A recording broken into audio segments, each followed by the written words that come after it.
mix di panorami straordinaria è il punto di forza della Valpolicella, famosa per i suoi vini pregiati, l'Amarone, il Recioto, il Ripasso e il Valpolicella appunto.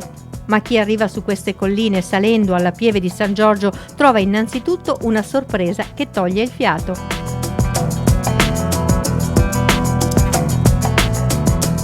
Lo sguardo si stende alla ricerca di un orizzonte su cui posarsi e non trova sosta in un 360 gradi di emozione, a cominciare dalle alte pianure terrazzate di vigneti,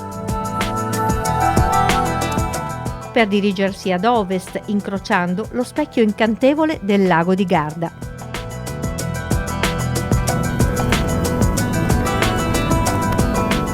Per risalire poi ancora incuneandosi tra le vallate fino alle vette delle montagne, le Prealpi, la Lessinia, per deliziarsi ancora con una splendida vista su Verona, città patrimonio dell'umanità, con la collina di Castel San Pietro a picco sul profilo sinuoso del fiume Adige.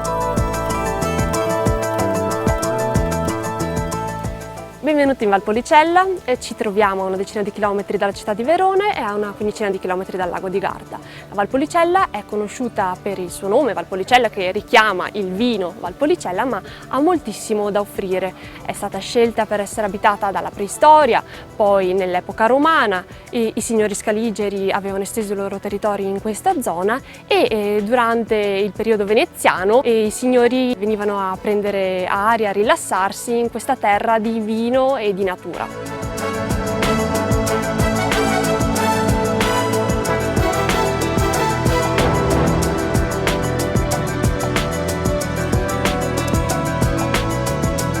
Siamo a San Giorgio, ma il legame con la città di Verona è molto forte, lo vediamo da questi monumenti, da questo cuore che ci ricorda appunto la città di Verona, così vicina che non si può non visitare. Potete vedere appunto la casa di Giulietta con il balcone famosissimo, dovete vedere l'arena che ospita spettacoli meravigliosi e perché anche non fermarsi a Castelvecchio, il ponte di Castelvecchio, un ponte romantico, ma comunque passeggiando per Verona vedrete tantissimi dettagli che vi faranno sicuramente innamorare della nostra bellissima città.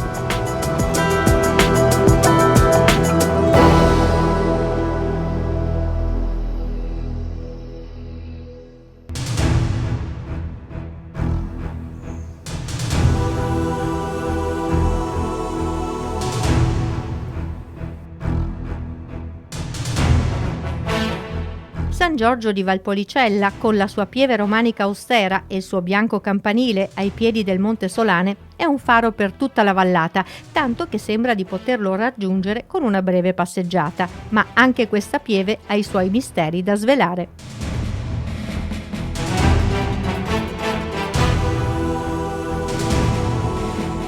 Siamo a San Giorgio di Valpolicella, San Giorgio in Gannapoltron, e avete alle mie spalle la pieve, la bellissima pieve romanica.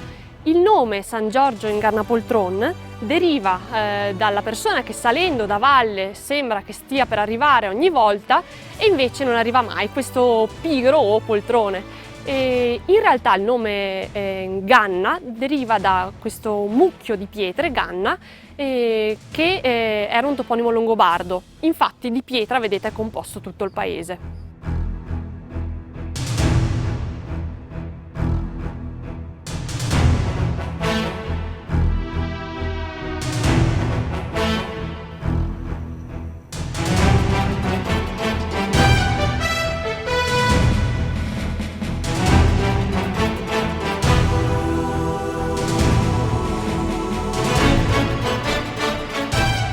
Siamo nella pieve di San Giorgio, pieve perché qui si effettuavano i battesimi e ce lo ricorda il bellissimo battistero fatto di un unico blocco di pietra.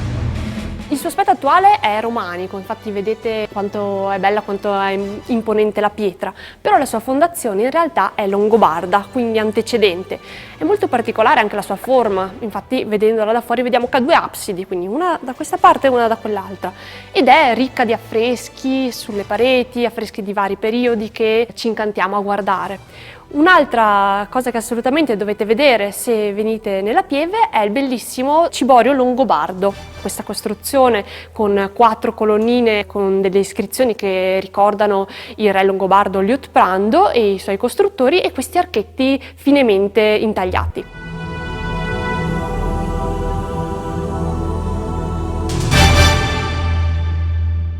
Sotto il campanile della Pieve abbiamo questo bellissimo chiostro che risale sempre al periodo romanico, quindi XII secolo. La particolarità è che tutte le colonnine sono diverse, con motivi di animali e floreali, probabilmente perché c'era una scuola di intaglio del marmo.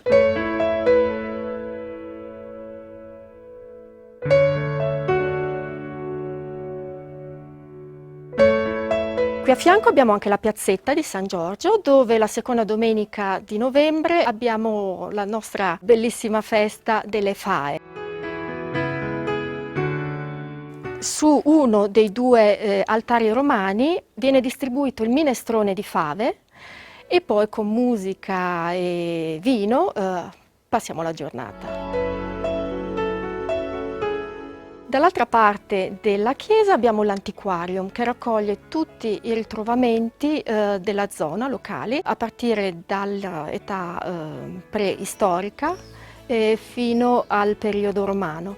Interessanti sono i ritrovamenti della popolazione chiamata Arusnati. Gli Arusnati erano una popolazione di origine incerta, c'è chi dice etrusca addirittura, che sono stati poi assimilati dai Romani quando sono arrivati qui.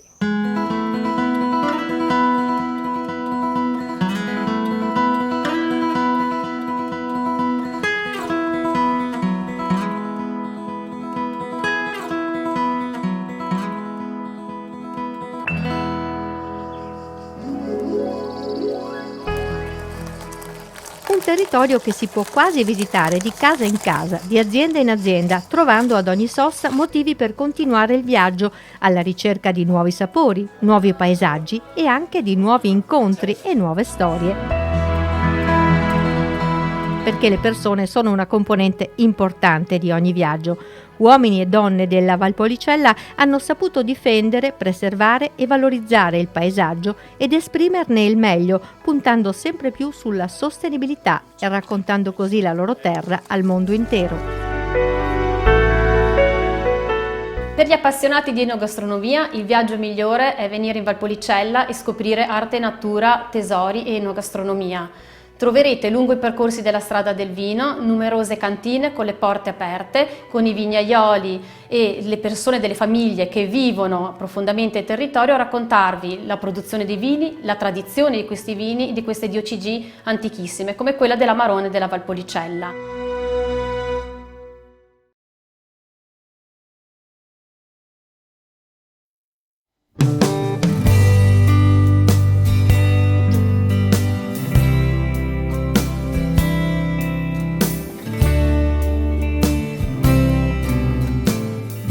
Mi piace partire con il racconto della Valpolicella partendo proprio dalle radici. E mi piace farlo avvicinandomi a una delle vigne più vecchie forse che abbiamo qua nel nostro territorio. Troviamo una vigna che probabilmente può avere sicuramente oltre 60 anni di vita, a fianco a una giovane vita appena piantata che un domani andrà a sostituirla. Quindi è una tradizione che si tramanda, diciamo, da padre in figlio, ecco, mi piace vederla in questa chiave. Allora, qui siamo a Negrar, uno dei 5 comuni della Valpolicella classica. Vi dico Valpolicella classica perché la Valpolicella è suddivisa in 2 macro aree, la Valpolicella appunto storica e la Valpolicella orientale rispetto al lago di Garda, che è particolarmente vicino a noi. In totale sono circa 9.500 ettari, circa 5.000 la zona storica, altrettanti un po' meno nella zona orientale. In Valpolicella da sempre si coltivano uve rosse, quindi è zona di vini rossi che però spaziano dai vini più quotidiani a vini di grande struttura e spessore. Il vino storico della Valpolicella si chiama Recioto, se ne trovano degli scritti addirittura dai tempi dei Romani, quindi è qualcosa di veramente radicato nel nostro territorio. Successivamente poi la storia racconta che da un errore di produzione del Recioto è nato quello che adesso forse è il vino più famoso della Valpolicella, appunto l'Amarone della Valpolicella. Cosa accomuna questi due vini è l'appassimento delle uve, è una tecnica millenaria sviluppatasi particolarmente in quest'area per produrre questi vini passiti, nel caso del Recioto dolce, nel caso dell'Amarone secco, amaro. Amarone della Valpolicella classico, l'annata è la 2015, è il vino unico e irripetibile della Valpolicella, nasce dall'antica tecnica dell'appassimento delle uve. Le uve vengono raccolte alla seconda decade di settembre, messe in piccole cassette, per poi rimanere ad appassire fino addirittura a gennaio, talvolta marzo, dell'annata successiva. Una volta andate pigiate le uve, vengono affinate in queste botti per almeno 4-5 anni. I profumi sono di frutta molto matura, si sente l'appassimento, la rosa, i sentori terziari dell'affinamento. In bocca è particolarmente pieno, sente una grande struttura, è molto avvolgente, è un vino molto potente ma allo stesso tempo gentile. Il Recioto della Valpolicella classico è il vino più storico della Valpolicella. Se ne trovano scritti fin da epoca romana. Le uve, anche in questo caso, come per l'Amarone, vengono appassite per più di 120 giorni, quindi se ne ricava un nettare particolarmente dolce che fermentando dà vita a questo vino unico, dolce ma è un vino rosso potente allo stesso tempo, quindi troviamo una grande dolcezza ma anche un grandissimo equilibrio che fa sì che si lasci bere in molte occasioni, non solo con i dolci ma anche con i formaggi stagionati e con pietanze particolari. Gli altri vini che troviamo sulla tavola in giro per il mondo, tipici della Valpolicella, sono il Ripasso, è un vino relativamente nuovo ma che sta avendo un grandissimo successo proprio per le caratteristiche organolettiche di vino semplice ma allo stesso tempo molto gustoso, molto profumato. Il Valpolicella è il vino quotidiano, è il vino della tradizione e sta a metà fra i due il Valpolicella superiore. La ricchezza dei panorami corrisponde anche ad una molteplicità di microclimi e terreni che rendono la natura ricchissima e generosa. Nobili e patrizi di tutte le epoche hanno costruito su queste colline le loro ville e palazzi, che sono sicuramente spunto e occasione di visita attraversando la strada del vino della Valpolicella, come la storica cantina di Villa Mosconi Bertani, importante centro del romanticismo grazie al poeta e letterato Ippolito Pindemonte, famosa anche per le sue botti secolari. Siamo a Villa Mosconi Bertani, che è la sede di Tenuta Santa Maria della famiglia Bertani.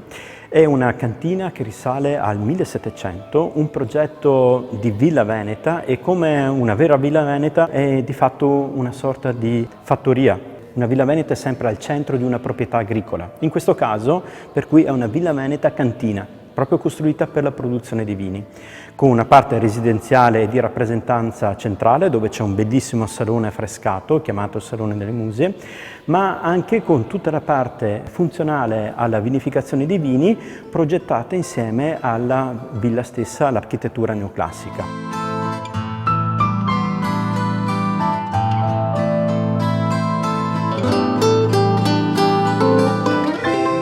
Perché ci sono queste grandi botti? Perché essendo un vino che deriva da uve appassite, per cui con un tannino importante, c'è bisogno però di fare un lungo periodo di affinamento, perché un Amarone che è appena stato fermentato è un vino abbastanza aggressivo, dove il tannino si sente molto e all'inizio non ha molta eleganza. Per cui storicamente in Valpolicella, in particolare in questa cantina, si dedicava un grande spazio all'interno delle strutture delle cantine stesse per poter ospitare queste botti e per poter fare affinamenti molto lunghi. Anche il procedimento che porta a questo vino, amato in tutto il mondo, merita un capitolo tutto per sé. L'appassimento delle uve è un metodo storico della Valpolicella che addirittura risale all'epoca romana. Inizialmente era stato sviluppato per ottenere vini molto alcolici e molto strutturati. Nel tempo si è evoluto per in realtà dare la priorità a quella complessità di profumi, di aromi che si sviluppano in questi 4 mesi in cui lasci l'uva riposare in questi bellissimi fruttai che solitamente si trovano all'ultimo piano delle cantine. Per cui cosa succede in questo periodo? Noi stendiamo le uve su questi graticci. Chi segue il metodo tradizionale ha queste tavole fatte di bambù e legno che permettono una ventilazione naturale eccellente, e in questo periodo l'uva perde circa il 50% di contenuto in acqua, diventa più concentrata, ma come è facile immaginarsi sviluppa degli aromi che sono unici e si ritroveranno poi negli amaroni. Tuttora chi segue i metodi tradizionali di appassimento non usa macchine, usa solo dei ventilatori, e l'appassimento viene condotto alla temperatura e umidità naturale degli ambienti.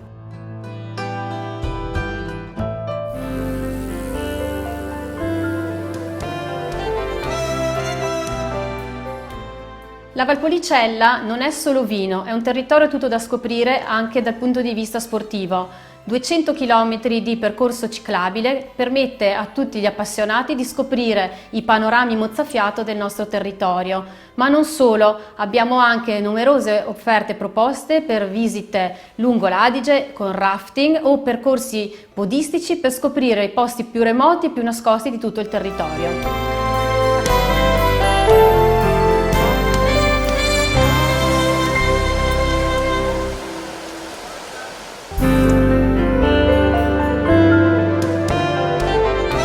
Sazi di vitigni si può salire in quota e cominciare a respirare aria di montagna. Il paesaggio cambia rapidamente indirizzandosi verso le montagne della Lessinia. Si incrociano borghi medievali come Molina, il borgo degli antichi mulini, che al centro di 3 valli, incassate tra i ripidi versanti boscosi e vertiginose pareti di roccia nuda, incanta con l'acqua. Le sorgenti perenni poste a nord del paese danno origine a un paesaggio davvero incantato, ma anche qui c'è lo zampino dell'uomo. Benvenuti al Parco Cascate di Molina. Siamo arrivati in questa oasi del Parco regionale di Monti Lessini. Molina, piccolo paesino del comune di Fumane. Il nome appunto deriva dai numerosi mulini che funzionavano ad acqua. L'acqua che vedete è l'acqua che faceva girare, che fa attualmente girare le ruote dei nostri mulini. Siamo al Parco Cascate, percorso naturalistico della durata di circa 2 ore, 2 ore e mezza, se prendiamo anche il percorso nero, di 1 ora, 1 ora e mezza, se percorriamo il percorso rosso. Percorsi adatti a tutti, adatti alle famiglie. Le cascate hanno dei nomi che derivano dalla fantasia dell'inizio del parco. Siamo a 600 metri d'altitudine, come vedete la vegetazione è la vegetazione del bosco cedio, del bosco di latifoglie, molto rigogliosa e molto presente in tutto il percorso del parco. Abbiamo visto anche la cascata dell'Orso. La cascata dell'Orso prende il nome da una leggenda di Molina che racconta appunto della presenza di questi animali all'epoca antica. E le rocce del parco, che sono direi le protagoniste di questo ambiente, sono rocce di origine sedimentaria, si sono formate appunto con detriti e sabbie del mare presenti in tutte queste zone. Partiamo dai 200 milioni di anni fa, dove troviamo sotto i calcari grigi, per arrivare appunto alle rocce calcaree che abbiamo in superficie.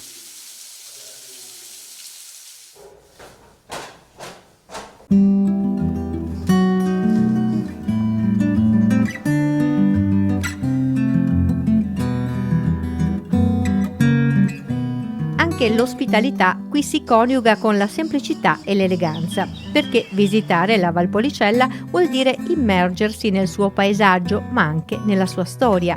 Lontani dall'idea di ampie strutture alberghiere, la parola d'ordine per una visita all'insegna del benessere è turismo lento, che coccola il turista e tutti i suoi sensi. Qui siamo a Gargagnago, nel cuore della Valpolicella classica, e alle mie spalle c'è la nostra struttura che era dei miei bisnonni. E di solito abbiamo turisti un po' da tutto il mondo e quest'anno siamo molto contenti che ci vengano a trovare anche degli italiani. Da qui partono tantissime attività per il turista che ci viene a visitare. In primis, secondo me, è il noleggio e l'escursione in e-bike o in bicicletta normale. Come non dimenticare anche le passeggiate a cavallo. Tante strutture offrono la partenza direttamente dalla struttura con il cavallo, quindi è bellissimo. Inoltre la maggior parte di noi offriamo la possibilità della visita dei nostri vigneti. E non si può lasciare la Valpolicella senza aver almeno assaggiato alcune altre prelibatezze locali, magari concedendosi una bella sosta di fronte ad un piatto di tagliatelle tirate a mano con sapienza. Vi farò vedere il nostro piatto simbolo. La preparazione delle lasagnette, noi le chiamiamo lasagnette. L'impasto che ho preparato questa mattina è un impasto di 1 chilo di farina per 10 uova. La pasta viene lasciata riposare almeno un paio d'ore e dopodiché inizio a stenderla. Allora, inizio a premere un po' con il palmo della mano. Una piccola premessa, i mattarelli sono in faggio. Ovviamente il mattarello dà quella porosità alla pasta che fa in modo che il sugo penetri maggiormente nella pasta. Io durante la stesura tengo sempre il mattarello parallelo al bordo del tavolo e vado a girare continuamente, diciamo, la pasta, sempre in senso orario. In questo modo la pasta mi si stende in modo più omogeneo. Con questo impasto possiamo fare diversi tipi, diciamo almeno 3 tipi di formati di pasta. Le classiche lasagnette, il piatto simbolo appunto del nostro locale, ma possiamo anche andare a preparare dei tagliolini, quindi una pasta un po' più sottile, un po' più stretta, e possiamo addirittura anche preparare le pappardelle, quindi tenendoci con un taglio un po' più largo, quindi almeno 3 tipi di formati di pasta. È importante dopo la stesura lasciare asciugare la pasta. Noi la lasciamo asciugare in modo naturale. Il risultato, diciamo, ottimale per quanto riguarda lo spessore, faccio sempre riferimento alla trasparenza. Quando inizio a vedere le venature del marmo sotto la pasta, allora mi fermo e la lascio asciugare. Ed eccole qui le nostre lasagnette, il risultato finale dopo la grande fatica, tra virgolette. Vi aspettiamo presto in Valpolicella e intanto buon appetito!